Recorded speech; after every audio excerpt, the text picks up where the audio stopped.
स्वागत है आप सभी का निकुंज की नज़र में हमारी ये बेहद खास पेशकश, जहां पर हम बाजार की तमाम मुद्दे और निवेश तमाम मुद्दे हैं उनको बारीकी से समझते हैं हमारे प्रबंध संपादक निकुंज डालमिया के जरिए। ये वर्ड है ना, मैंने आप ही से सीखा, प्रबंध संपादक। पर कहते हैं ना, रोज जी करके सीखते हैं। तो जब से इस सेगमेंट और शो पे आपके आए हूँ, देखिए रोज नई चीजें सीख रहा हूँ, तो बड़ा मजा आता है। सर ये मुझे कंफर्टेबल करने की कोशिश कर रहे हैं चर्चा में, ये इनके पैतरे हैं। तो अभी तो मैं चाहती हूँ कि आप हमारे प्रबंध संपादक, क्या बात है। मैं चाहती हूँ कि अभी आप थोड़ा सा हमारे निवेशकों को सांत्वना चश्मा दें। लगा रखा है, ऐसा क्यों? सर पता नहीं क्यों मुझे सवाल नहीं पूछने दे रहे। देखिए अल्टीमेटली एंकर ही हो ना, आपके सामने बैठना है तो बेहतर दिखना होगा ना सर। कविता जी एंकर हूँ तो एंकर तो सवाल ही पूछता है ना, हमें जवाब देने की आदत नहीं है मेरे को। मैं तो ये हमारे सिलेबस में नहीं था आज के सर, ये कोर्स के बाहर वाले सवाल है, तैयारी नहीं की मैंने इसकी।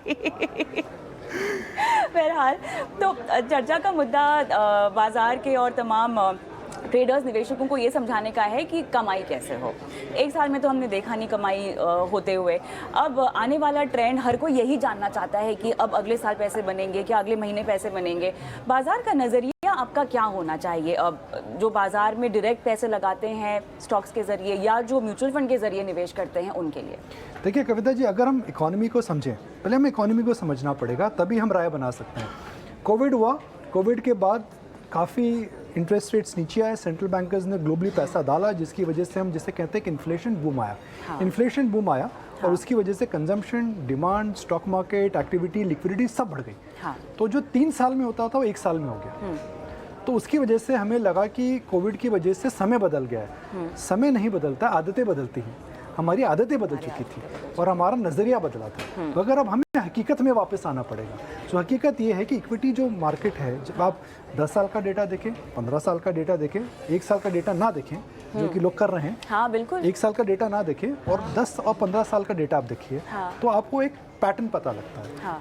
तो पैटर्न ये है कि इक्विटी हमेशा लॉन्ग टर्म इन्वेस्टर को पैसा बना कर देता है। ठीक है। इक्विटी हमेशा पेशेंस को रिवॉर्ड करता है। इक्विटी इन्वेस्टिंग के अंदर ऊंच नीच होती है, रिटर्न्स लीनियर नहीं आते हैं, मगर अगर आप भरोसा रखते हैं कि आने वाला कल अच्छा होगा और आने वाला जो परसों है, परसों ही बोलेंगे ना जी। हाँ, उसके बाद परसों ही बोलते हैं ना जी, और अच्छा होगा, जो मेरा मानना है।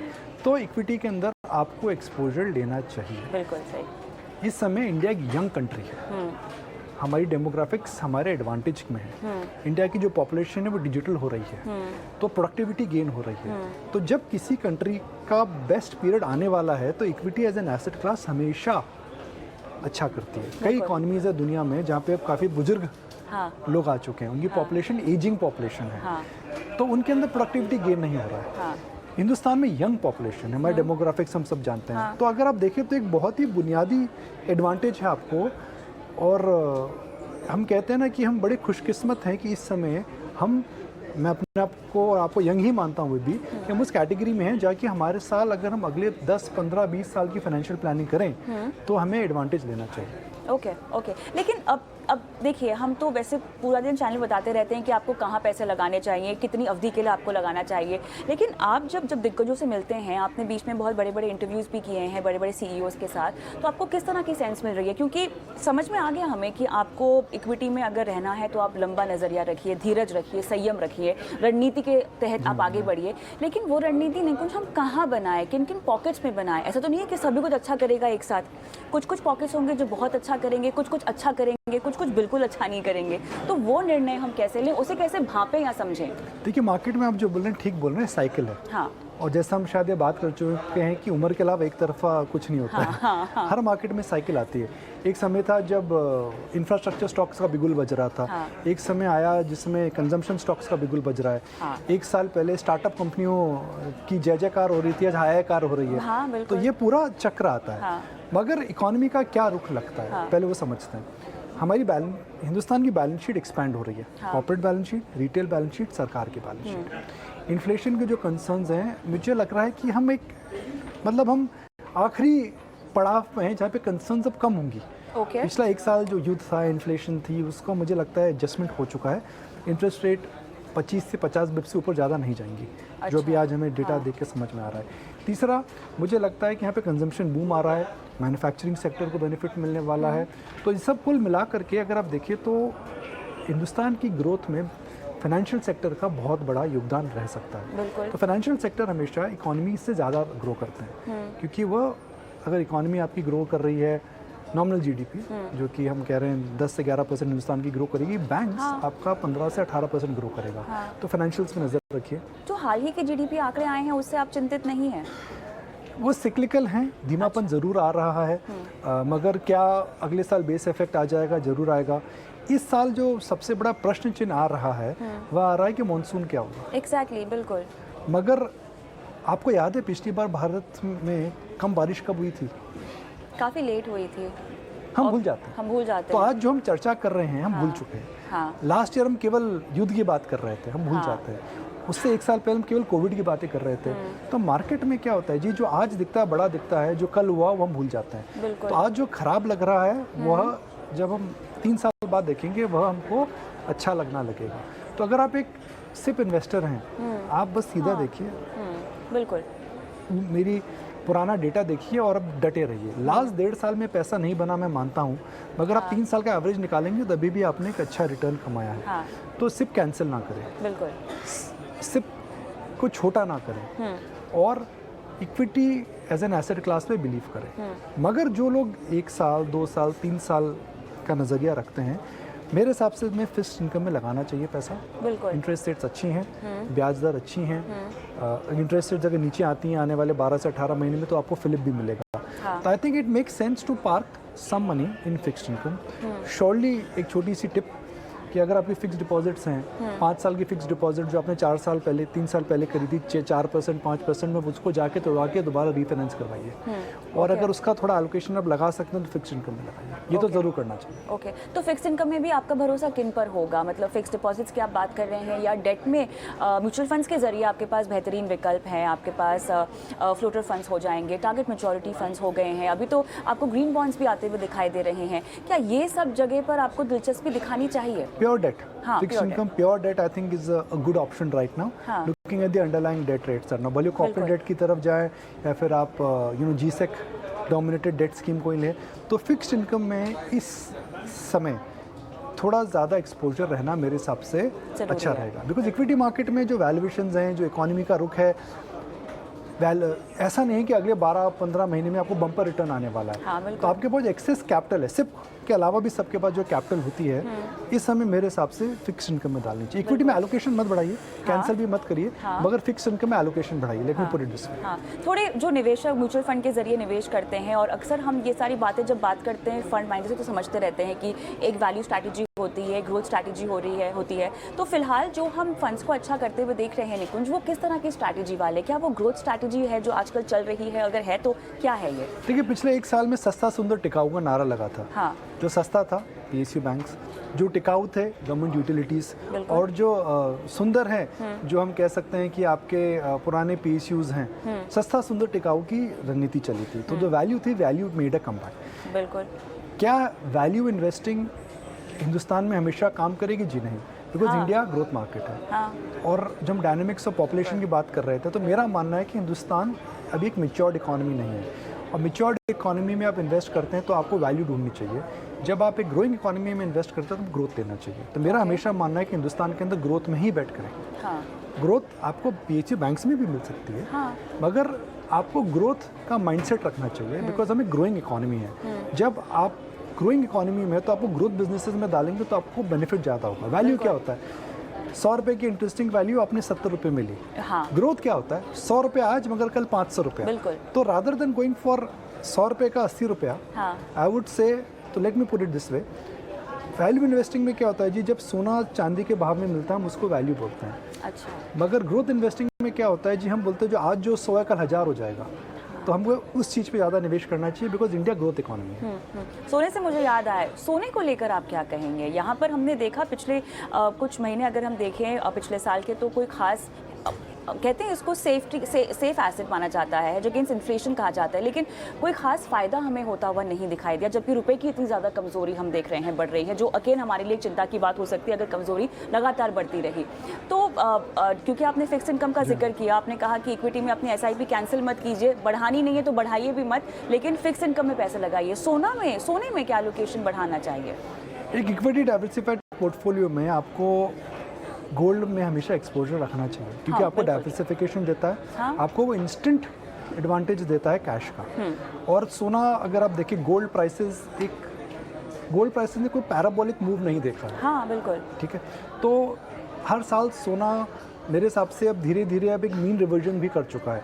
तो गोल्ड में हमें लग रहा था कि इन्फ्लेशन आएगी तो गोल्ड भी ऊपर जाएगा, मगर ऐसा नहीं हुआ। हाँ। क्योंकि गोल्ड को लेकर के लोगों का मानना है कि भाई गोल्ड में लेकर के क्या हम एक हेज कर रहे हैं या फिर हम प्रोडक्टिव एसेट पे बेट कर रहे हैं। हाँ। तो मेरे को लग रहा है गोल्ड की वो जो डेफिनेशन होती थी कि भाई आप एक इन्फ्लेशन के हेज में जा रहे हैं, मुझे लग रहा है कि वो चेंज हो रही है। अच्छा। तो ओके। गोल्ड एक इंडियंस को गोल्ड से प्रेम है, हम हाँ। सबके घर में हमने गोल्ड में इन्वेस्ट करा है। हाँ। तो rather than buying a gold in the Boolean market हाँ। और rather than buying a gold ETF, मेरे हिसाब से गोल्ड बॉन्ड्स में जाना चाहिए।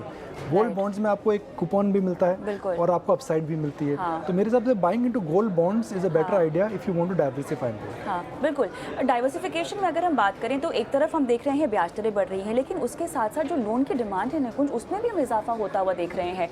तो क्या लोगों के पास वाकई पैसे हैं?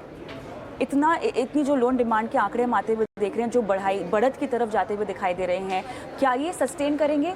ये कौन सी लोन डिमांड की बात कर रहे हैं? हाउस लोन की बात होगी, पर्सनल लोन की बात हो गई, कंजम्पशन के लिहाज से अगर मैं समझना चाहूँ, बिकॉज यहाँ पर हम डिमांड में फ़िलहाल कोई स्लो डाउन आता हुआ नहीं देख रहे हैं। कुछ रिपोर्ट्स में ये भी कहा गया है कि पिछले साल की छमाही में टुवर्ड्स द एंड कमी आती हुई देखी गई है, लेकिन वो ट्रेंड अगर हम रियल एस्टेट के दिग्गजों से बात करें तो उसमें ट्रेंड में कोई नरमी नहीं आ रही है। तो इसके पीछे क्या कविता जी, थोड़ा स्लो डाउन आ रहा है।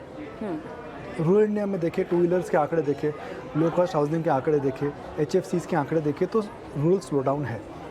फिर मिडिल लेवल पर आइए, जो अर्बन मिडिल क्लास जिसको हम रिप्रेजेंट करते हैं, वहाँ पे भी इन्फ्लेशन की मार दिख रही है, स्लो डाउन ज़रूर आ रहा है। फिर हम ऊपर जाते हैं अपर मिडिल क्लास या फिर अल्ट्रा लग्जरी, वहाँ पर स्लो डाउन एकदम भी नहीं है। अच्छा। जो कोविड के बाद the rich have become richer and poor unfortunately have struggle, ये हकीकत है। आप इसको कड़े असत्य बोल सकते हैं या फिर आप इसको हार्ड फैक्ट्स बोल सकते हैं, मगर ये हकीकत है। अनफॉर्चुनेटली हर बड़े चेंज के बाद हमने देखा है कि ऐसा डिवीजन होता है। अच्छा। तो अगर आप देखें तो अल्ट्रा लग्जरी हाउसिंग, गाड़ियाँ, होटल, ट्रैवल, उसमें कुछ कटौती नहीं हुई है। बिल्कुल। रूरल इंडिया में स्ट्रेस है, इन्फ्लेशन, एग्रीरियन इनकम, और भगवान ना करे इस साल अगर पुअर मानसून रहा तो उसकी वजह से इशू है। जो इंडिया का कंजम्पशन पैटर्न है वह मेरे हिसाब से अर्बन मिडिल क्लास इस समय ड्राइव कर रहा है। Okay. मगर वो कितने समय तक ड्राइव कर पाएगा, वो एक बहुत बड़ा ये एक बहुत बड़ा सवाल है। तो जैसा मैंने आपको बोला ना कि इस समय एक मार्केट में अगर मैं रिस्क रिवॉर्ड रेशियो देखूं तो anticipated growth versus current valuation के अंदर कोई ये नहीं बोल सकता है कि हम बहुत सस्ते हैं या बहुत ग्रोथ जाता है। देखिए मार्केट ऊपर कब जाएगा? जब मार्केट सस्ता हो जाता है, जो कोविड में हुआ, या फिर मार्केट के अंदर हाइपर ग्रोथ आती है। हाँ। कोविड के बाद दोनों चीज़ें हुई। कोविड मार्केट के बाद सस्ता हो गया वैल्यूएशन वाइज और ग्रोथ हाइपर हो गई, तो इतना गैप हो गया, तो ऊपर मार्केट बक करा। अभी मार्केट जो आपका है यहाँ पर है, वैल्यूएशंस हैं और ग्रोथ आपकी यहाँ जो थी नीचे आ रही है। तो मार्केट में या तो मार्केट नीचे आएगा या फिर ग्रोथ दोबारा आएगी। Okay. मैं उम्मीद करता हूँ ग्रोथ आए। तो जब ग्रोथ दोबारा आएगी, जो 2 क्वार्टर हो सकता है, 3 क्वार्टर हो सकता है, तो उस समय मार्केट को थोड़ा सुस्ती मिजाज में रहना पड़ेगा। हम कहते हैं ना कि एक लंबी छुट्टी, आई थिंक जो बुल्स हैं हमारे वो एक लंबी छुट्टी पे गए हैं, पर वो परमानेंट छुट्टी नहीं है। वापस आएंगे, थोड़ी लंबी छुट्टी हो गई। तो अब जो बुल्स चले गए छुट्टी पर और किसी को अगर बाजार में निवेश करना हो, प्रवेश करना हो पहली बार ही, तो किस तरह फिल्टर आउट करे, कंपनियों का चुनाव कैसे करे? और अगर यही सवाल मैं म्यूचुअल फंड निवेशकों के लिहाज से समझना चाहूँ, जिसको कोई म्यूचुअल फंड खरीदना हो, तो वो क्राइटेरिया क्या होगा, चेकलिस्ट क्या होगी? मेरा हमेशा मानना है दैट आप का जो फर्स्ट इक्विटी इन्वेस्टमेंट का अनुभव है, वो हमेशा एक इंडेक्स फंड से होना चाहिए। अच्छा, हालांकि मतलब सीधे मार्केट में आप एंटर ही ना करें। जी हाँ, अगर आप पहली बार आ रहे हैं तो जैसे आप गाड़ी सीखते हैं तो पहले आपको लर्निंग लाइसेंस लेना पड़ता है। लर्निंग लाइसेंस के बाद आपके साथ एक कोच होता है, फिर आपको एक फुल लाइसेंस मिलता है, उसके बाद आप आते हैं। और जब आप पहली बार जाते हैं तो आपके घर वाले कोई बुजुर्ग हमेशा साथ में रहते हैं। तो जैसे आपने ड्राइविंग सीखी है वैसे इन्वेस्टिंग सीखनी पड़ती है। आप अगर डे 1 में आकर के FNO में अगर ट्रेड करेंगे और पैसा लूज करेंगे तो आपको लगेगा भाई इक्विटी मार्केट तो स्कैम है। ऐसा नहीं है। हाँ बिल्कुल, ऐसा नहीं है। आपका आप अगर मार्केट को जुए का अड्डा समझ कर आएंगे और ट्रेडिंग करेंगे तो ऑब्वियसली आपको फिर उस आपकी क्षमता जो होगी, आपका बिलीव जो है वह ख़राब हो जाएगा। और इमेजिन करिए अगर आप 20-21 साल में हैं, 25 साल के हैं, आपका फर्स्ट एक्सपीरियंस है, अगर आपने ट्रेडिंग लॉस कर दिया तो इक्विटी में दोबारा नहीं आएंगे और आप एक अपनी जो परमानेंट वेल्थ की कंपाउंडिंग स्टोरी है उसको आप मिस कर रहे हैं। तो आपको फर्स्ट स्टेप बेबी स्टेप लेना चाहिए। एक लर्निंग लाइसेंस हम बोलते हैं ना, एल का बोर्ड जो गाड़ी पे लगा रहता है वह लेना चाहिए। वो होता है इंडेक्स फंड, सस्ता, सुंदर, टिकाऊ, क्लासिक, लॉन्ग टर्म। तो सबसे पहले उससे मेरे हिसाब से आपको इक्विटी का अपना पहला एक्सपीरियंस लेना चाहिए। विमेंस डे आ रहा है, ऐसे में मुझे आपसे ये पूछना है कि आपके घर की महिलाओं को आप कैसे सशक्त कर रहे हैं? हमें तो आप करते ही रहते हैं। सुनते नहीं है वो, घर की मुर्गी दाल बराबर। हकीकत है ये हकीकत है जी। तो मतलब आपका पोर्टफोलियो वो संभालती हैं, बिल्कुल वो ख्याल रखती हैं उसका। देखिए, behind every successful man there is a woman जी। अब मैं सक्सेसफुल हूँ नहीं हुई तो हम डिबेट कर सकते हैं, but all I can say is that I have a woman who decides a lot of things in my life and I let her take all the decisions. And this is one of the decisions I think she's taking, and I'm very grateful and happy that she's doing it for me. चलिए, ये बहुत बड़ी सीख है हम सबके लिए, क्योंकि मेरे ख्याल से घर से शुरुआत होनी चाहिए सशक्तिकरण की। घर से होगा तब जाके आप एक समाज ऐसा बना पाएंगे जहाँ पर महिलाएं जो हैं अपने हर सपने को पूरा कर पाए। बहुत बहुत धन्यवाद हमारे साथ इस चर्चा में शामिल होने के लिए।